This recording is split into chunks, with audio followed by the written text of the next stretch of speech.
নমস্কার।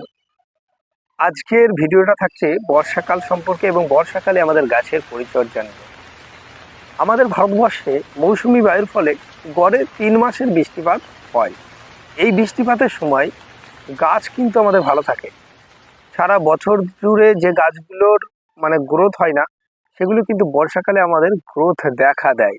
কিন্তু কি হয়, অনেক গাছ, যে গাছগুলি বর্ষাকালে মারা যায়।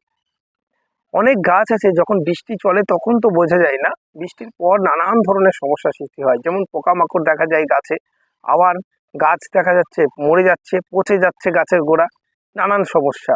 10টা এমন সমস্যার সমাধান আছে এবং লাস্টের যে সমাধানটা সেটা সম্পূর্ণ অন্যরকম টিপস, এবং এই ভিডিওর সেরা এবং গুরুত্বপূর্ণ সিক্রেট টিপস থাকছে।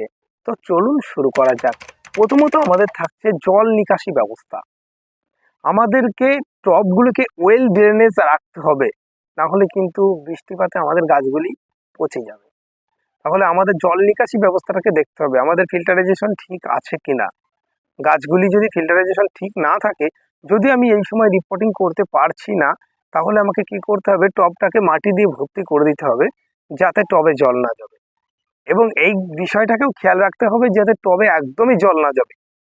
টবে কিন্তু জল জমে থাকলে বৃষ্টির পর আস্তে আস্তে গাছের গোড়াটা পচতে শুরু করবে এবং গাছ মরে যাবে। তাহলে আমাদের জলের ব্যবস্থাটা, জল যেমন আমাদের হচ্ছে, বৃষ্টির জল যেমন গাছকে সুস্থ করছে, গাছকে নষ্ট করে দিতেও পারে। তাহলে আমাদেরকে টব থেকে জলটাকে বার করে দেওয়ার ব্যবস্থা অবশ্যই করতে হবে। 2 নম্বর যেটা ধ্যান দিতে হবে সেটা হচ্ছে সার বা কীটনাশক। দেখুন, বর্ষাকালে বৃষ্টির জলে সব কিছু আছে। গাছ কিন্তু বড় বড় গাছগুলো বর্ষাকালে সতেজ হয়ে যায়। এর কারণ হচ্ছে একদিকে সে জল পায়, আর একদিকে নাইট্রোজেন থেকে শুরু করে প্রত্যেকটা জিনিস তারা বৃষ্টি থেকে গ্রহণ করে। সেই ক্ষেত্রে গাছে কিন্তু আমাদের সেই সময়টায়, বিশেষ করে বর্ষাকালে, কোনো বেশি কিছু সার দেওয়ার দরকার নেই। যদি পোকামাকড়ের উপদ্রব বেড়ে যায় তাহলে আমরা কীটনাশক কিছু ইউজ করতে পারি, যেগুলোকে বিষাক্ত পোকাগুলোকে দূর করবে। এরকম ভালো ভালো কয়েকটা কীটনাশক আছে, আমি নাম যে কোনো দোকানে গেলে পাবেন, কাকা, সুপার সোনাটার, নানান ধরনের কীটনাশক রয়েছে। 3 নম্বর যেটা থাকছে সেটা হচ্ছে আমাদের যে ইনডোর প্ল্যান্ট হোক আর আউটডোর প্ল্যান্ট হোক, বর্ষাকালে কিন্তু আমরা সময় পাই না ইনডোরের জন্য, বাইরে রোদ্দুর, তাপমাত্রা কম থাকে, আর্দ্রতা বেশি থাকে। আর আউটডোর প্ল্যান্টের ক্ষেত্রে আমাদেরকে খেয়াল রাখতে হবে, বর্ষাকালে যখন রোদ্দুর হচ্ছে, একদিন বৃষ্টিটা হলো না, সেই দিন রোদ্দুর হচ্ছে, সেই দিনকে আমাদেরকে টবগুলোকে শুকিয়ে নিতে হবে। যদি একটু শেডের দিকে থাকে, যেখানে ছায়া পড়ছে হালকা, সেখান থেকে আমাকে রোদ্দুরে রাখতে হবে। আর ইনডোরের যে প্লান্টগুলো, এগুলিকে কিন্তু আমাদেরকে বাইরে বার করতে হবে এবং এগুলোকে আমাদের একটু বাইরে রোদ্দুর খাওয়াতে হবে, একটু শোকাতে হবে মাটিগুলোকে। তাহলে গাছগুলি আমাদের সুস্থ থাকবে এবং স্বাভাবিক মাত্রায় গ্রোথ হবে গাছগুলোর।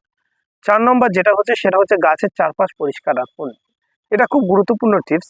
বর্ষাকালে কিন্তু গাছ অতিরিক্ত বাড়ে, আর অতিরিক্ত বাড়ার কারণে গাছের নিচেই অনেক নোংরা পাতা, সার পচে পড়ে গাছের গোড়ায় কিন্তু ফাঙ্গাসের সৃষ্টি হয়। আর যার ফলে আমরা যখন নজর দিই না, অনেক গাছ কিন্তু আমাদের কাছ থেকে চলে যায়, অনেক গাছের কিন্তু ক্ষতি হয়ে যায়। তাহলে আমাদেরকে কি করতে হবে, গাছের নিচে শুকনো পাতা, শুকনো ডালগুলোকে কেটে ছেঁটে পরিষ্কার করে রাখতে হবে। এবং যদি কোনো ডাল কাটি, তাহলে সঙ্গে সঙ্গে সেখানে ফাঙ্গাসাইড লাগাতে কিন্তু ভুলবেন না, না হলে কিন্তু বর্ষাকালে ফাঙ্গাস লাগবে এবং গাছটি আপনার চলে যাবে আপনার কাছ থেকে। 5 নম্বর গুরুত্বপূর্ণ টিপস হচ্ছে, গাছ, যেই গাছ বেশি জল চায় না, সব গাছ কিন্তু সমান জল চায় না। একটা অশ্বত্থ গাছ, একটা বট গাছ, একটা স্নেক প্ল্যান্ট, একটা দেবদারু, একটা গাঁদা ফুলের চারা, এরা কিন্তু সমান জল চায় না। প্রত্যেকটা গাছ আলাদা আলাদা মাটির মিডিয়া চাই, আলাদা আলাদা জল চাই। তাহলে আমাদেরকে কি করতে হবে, যেই গাছগুলো বেশি জল চায় না, সেই গাছগুলোকে আমাদেরকে বেশি বর্ষণ হলে সেই সময় শেডের কাছে রাখতে হবে। তাহলে কিন্তু আমাদের গাছগুলো সুস্থ এবং স্বাভাবিক থাকবে, আমাদের গাছগুলিকে আমরা ভালো রাখতে পারবো এবং তাদের গ্রোথটাও দারুণ থাকবে। 6 নম্বর যেটা থাকছে সেটা হচ্ছে গাছের ডালপালা ছাঁটাই। অবশ্যই বর্ষাকালে গাছের ডালপালা ছাঁটাই করতেই হবে, কারণ বৃষ্টির সময় গাছ খুব দ্রুত বাড়ে, যেহেতু বৃষ্টির জলে নাইট্রোজেন থাকে, আর নাইট্রোজেনের কাজ হচ্ছে গাছকে বৃদ্ধি করা। সেক্ষেত্রে গাছ কিন্তু দ্রুত হারে বাড়ে এবং অনেক ডালপালা সৃষ্টি হয়, আর অনেকটা ঝোপ টাইপের হয়ে যায়, যার ফলে গাছটা ভারী হয়ে যায় এবং ফাঙ্গাসের আক্রমণ বাড়তে থাকে, যেহেতু রোদ্দুর পাচ্ছে না। তাহলে আমাদেরকে কি করতে হবে, গাছগুলিকে, অপ্রয়োজনীয় ডালগুলোকে ছাঁটাই করে দিতে হবে এবং ছাঁটাই করার পর অবশ্যই ফাঙ্গিসাইড লাগাতে ভুলবেন না। না হলে সেখান থেকে কিন্তু গাছটা ফাঙ্গাস লাগবে এবং গাছটার ক্ষতি হবে। 7 নম্বর টিপস হচ্ছে প্রত্যেকটা গাছকে শক্ত করে বেঁধে রাখুন। বাগানে আপনার অনেক গাছ আছে যেগুলো দেখবেন খুব দুর্বল কাণ্ড, সেই গাছগুলো অনেকটা ঝোপ হচ্ছে। এমনও গাছ আছে যেগুলো অনেকটা ঝোপ ঝাড়ের মতো হয়ে গেছে। কোনো একটা ফুলের গাছ, কোনো একটা ফলের গাছ, সেই গাছটিকে আপনি শক্ত একটা লাঠির দ্বারা বা কোনো কিছু সাপোর্ট দিয়ে সেটাকে বেঁধে রাখুন। তাহলে দেখবেন গাছটা আপনার হাওয়া বাতাসে মাটি যখন নরম হয়ে যাবে, সেটা আপনি টবে করুন বা মাটিতে করুন, যেখানে জায়গায় করুন না কেন, বর্ষাকালে কিন্তু মাটি নরম হয়ে যায়। আর নিয়মিত বৃষ্টি হওয়ার কারণে মাটি নরম হয়ে যায়, সেটা টবের মাটি হোক বা নিচের মাটি। যখন হালকা একটা বাতাস হয় তখন গাছগুলো কিন্তু নড়িয়ে দেয়, আর নড়িয়ে দেওয়ার কারণে গাছের গোড়ায় ক্ষতি হয়, শিকড় পচে যায় এবং জল বসে গাছটি মারা যায়। এই জন্য আমাদেরকে গাছগুলোকে কি করতে হবে, বেঁধে রাখতে হবে, কোনো একটা কিছু দিয়ে সাপোর্ট দিয়ে বাঁধতে হবে যাতে গাছটা শক্ত সবলভাবে দাঁড়িয়ে থাকে। এটা খুব দারুণ একটা টিপস ছিল। 8 নম্বর যে টিপসটা আমাদের মনে রাখতে হবে সেটা হচ্ছে রিপোর্টিং করা। আমরা কিন্তু রিপোর্টিং করার কথাটা সবসময় আলোচনা করি যে টবকে প্রত্যেক 1 বছর 2 বছর 3 বছর বিভিন্ন গাছের গ্রোথ অনুযায়ী, তার শেকড়ের কিভাবে গ্রোথ আছে, গাছের কিভাবে গ্রোথ হয়, সেই অনুযায়ী আমরা কিন্তু টবগুলোকে রিপোর্টিং করতে থাকি। আর রিপোর্টিং করা অত্যন্ত জরুরি যাতে গাছটা সুস্থভাবে বাঁচতে পারে এবং সঠিকভাবে গ্রোথ হতে পারে। তাহলে আমরা যখন রিপোর্টিং করব কিন্তু বর্ষাকালে আমরা রিপোর্টিং থেকে একটু কমিয়ে রাখবো। রিপোর্টিং কিন্তু 12 মাস করা যায়, কিন্তু বর্ষাকালে আমরা রিপোর্টিং থেকে একটু দূরে থাকবো। কারণ যখন আপনি রিপোর্টিং করবেন তখন মাটিটা কিন্তু নরম থাকবে। আর রিপোর্টিং করার কারণে আপনি যখন শিকড় ছাঁটাই করবেন এবং নরম মাটিতে নতুন মাটিতে বসাবেন, সেটা যখন বাইরে জলে রাখবেন গাছটার গোড়ায় জল বসবে এবং গাছটা মারা যেতে পারে।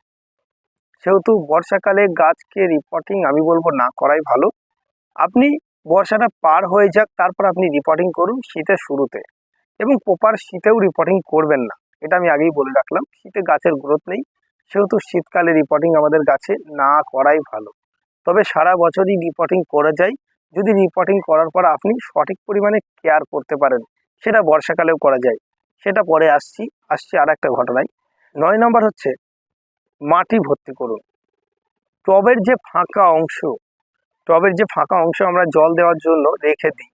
দেখুন আমি এই টবটা দেখাচ্ছি, এই যে টবটা আছে অ্যালামুন্ডা গাছের, এই অ্যালামুন্ডা গাছের এই টবটাতে অল্প একটু জায়গা আছে, কিন্তু ততটা নেই যে জল দেওয়ার মতো। 1 ইঞ্চি মতো জায়গা আছে। এই যে 1 ইঞ্চি জায়গাটা, এই 1 ইঞ্চি জায়গাটাও কিন্তু আমি ইচ্ছা করলে এটাকে ভর্তি করে দিতে পারি মাটি দিয়ে, তাহলে কিন্তু আরো ভালো হয়। তাহলে গাছটার উপর জল জমবে না, আর বৃষ্টির জল থেকে কিন্তু সবকিছুই পেয়ে যাবে। আর সবকিছু পেয়ে যাওয়ার জন্য এর গাছের গোড়ায় কোনো জল সার এখন দেওয়ার কোনো প্রয়োজন নেই। এবং লাস্ট যেটা 10 নম্বর টিপস, যেটা সিক্রেট টিপস বলেছি, এটা বলছি, আমরা বর্ষাকালে কোনো একটা পটের মধ্যে নতুন একটা চারা গাছ কিনে নিয়ে এসে লাগালাম। এই চারা গাছ কিনে নিয়ে এসে লাগানোর পর আমরা বাইরে রেখে দিলাম। রেখে দেওয়ার পর কিছুদিন পর দেখছি গাছটা হলুদ হয়ে যাচ্ছে, গাছের গোড়ায় পচে যাচ্ছে। এর কারণ কি? এর কারণ হচ্ছে আমাদের ভুল।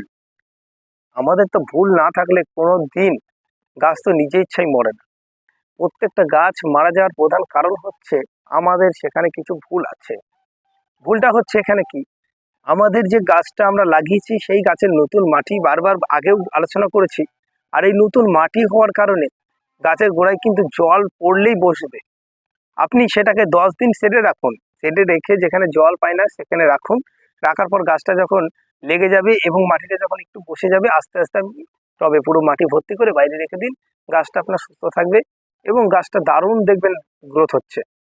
কিন্তু গাছ লাগানোর সঙ্গে সঙ্গেই আপনি সেই নরম অবস্থায় বাইরে, নরম যে আলগা মাটি, সেই আলগা মাটি অবস্থায় আপনি বাইরে রাখবেন না।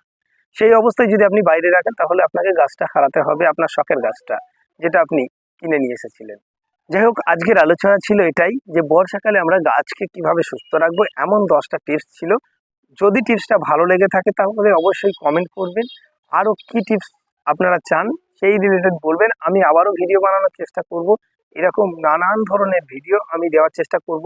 আমি কিন্তু অনলাইনে এই প্রথম, আমি অফলাইনে অনেকজনকে দীর্ঘদিন থেকে টিপস দিয়ে থাকি এবং দীর্ঘদিন থেকে এই গাছের সঙ্গে আমি যুক্ত রয়েছি।